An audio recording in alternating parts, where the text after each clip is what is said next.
The Pharaoh Queen. Genius or witch, man, woman, or god.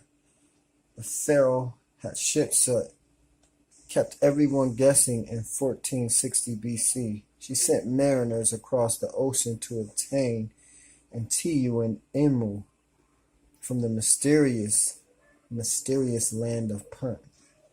Punt was in Mexico. And the Emu is what you will call the green gold. The gold that has a greenish hue to it. So what about Egypt and America and Punt?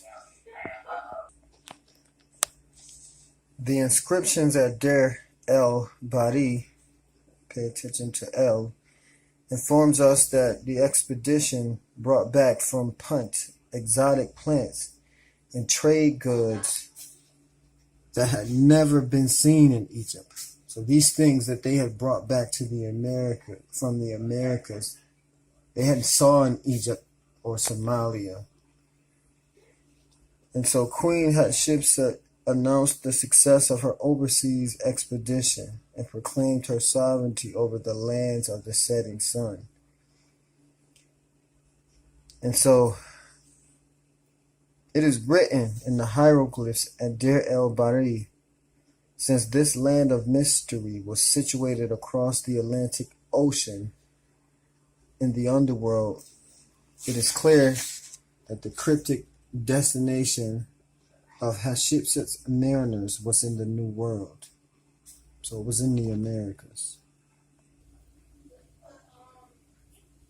So here's a stone carving or statuette of Isis and a pharaoh. And this was found somewhere in San Salvador. It was a man named Miguel Gonzalez. So let's see what Miguel had to say. In the presence of these artifacts, it is a real possibility that Egyptians lived in the ancient city. Remember, not modern, the ancient city, or that it was an Egyptian colony, and their influence on our country could have resulted from immigration, if not by Egyptians, and by the people in contact with Egypt. So what is this thing really about? Where did the Europeans get this concept of establishing a new world? But to carry on into what I was saying, when you have an empire, you need to branch out to other networks and other nations in order to fulfill what you will call your destiny. And so to do that, the Queen Hatshepsut, she had to almost commit what you would call something forbidden. She had to branch out to the Phoenicians.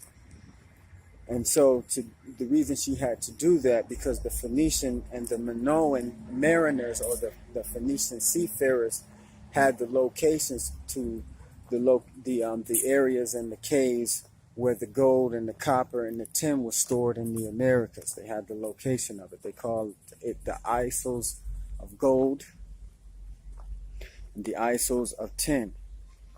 And so she set forth and connected with them, and they went out on different expeditions, and they brought back things like corn, which is indigenous to America, squash, as well as cocaine. But cocaine was used almost medicinally and as a form of hypnotism. It wasn't broken down and hardened into crack like what you see people use today.